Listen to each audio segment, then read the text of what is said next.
السلام عليكم، ازيكم يا بناتي؟ احلى بنات على اليوتيوب. معاكم ياسمين البحيري. النهارده ان شاء الله هوريكم احلى طريقه المش اللي هو الجبنه القديمه. بيبقى جبنه قريش بس، محطوطه في خلطه كده وشطه وما اعرفش طريقتها الصراحه. بس شايفينها بتجمد بقى، ما بتقدم كده بتجمد، تبقى مشطشطه خالص. يحطوا كمان معاها قشر يوستفندي، بموت فيه ده.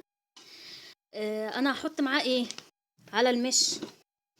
عندي هنا الطبق ده، ادي ده خيار، طماطم، فلفل رومي، وده ما تستغربوش يعني، ده اللفت اللي انا مخللاه، انا مقطعه منه 3 4 وحدات كده، بيدي طعم جميل. مش حطي عليه اي حاجه، اي كمان مخلل عندك، بصلايه، وطبعا الخيار، انا قلت خيار صح؟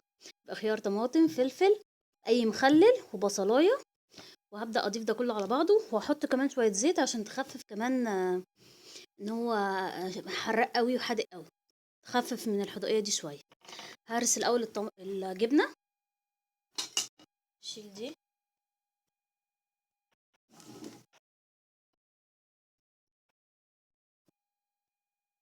عايزه اقول لكم انا بحب المش جدا، والمش لما بتاكليه الصبح، وده دكتور اللي قال كده لماما، بيدي طاقه للجسم غير طبيعيه الصبح.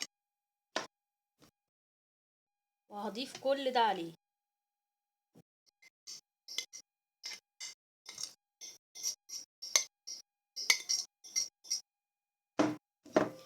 وهقلب.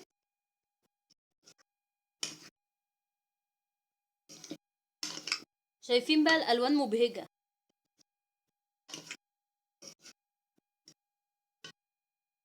واحط شويه زيت.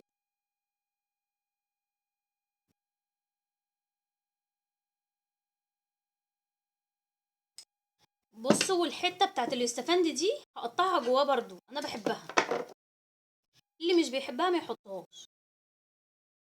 بصوا بقى، كل واحد بقى ايه وليه طريقته في المش المصري بتاعنا ده، ازاي ياكله. فدي طريقتي. وانا ما كنتش بضيف البصل، بس حد قال لي ان البصل مع الجبنه بيبقى طعمه حلو، وجربته فلقيته رهيب يعني.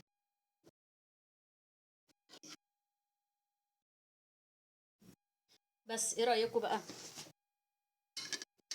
ده طبق المشي بتاعي، بالخضروات، شكله يجنن. حطيت عليه طماطم وخيار، آه، وبصل، واي مخلل عندك، وفلفل رومي. قطعت كمان القشر اليوسفندي ده عليه، وشويه زيت بس، وبالهنا والشفا. آه عايزه اقول بس كان في عايزه اعتذر بس لاي حد، انا كنت قلت لها هعمل جوله في مطبخي وكده، بس انا عندي ظروف. حتى تلاحظوا فيديوهاتي بقت صغننه اليومين دول، عشان ايه؟ يعني ما بقتش فاضيه شويه. آه انا في بالي ان شاء الله اعمل لكم جوله في مطبخي ان شاء الله وباذنه، بس معلش الظروف اليومين دول كده شويه. يلا، يا رب تكون الطريقه عجبتكم، وان شاء الله اشوفكم في فيديو جديد، والف هنا وشفا، والسلام عليكم.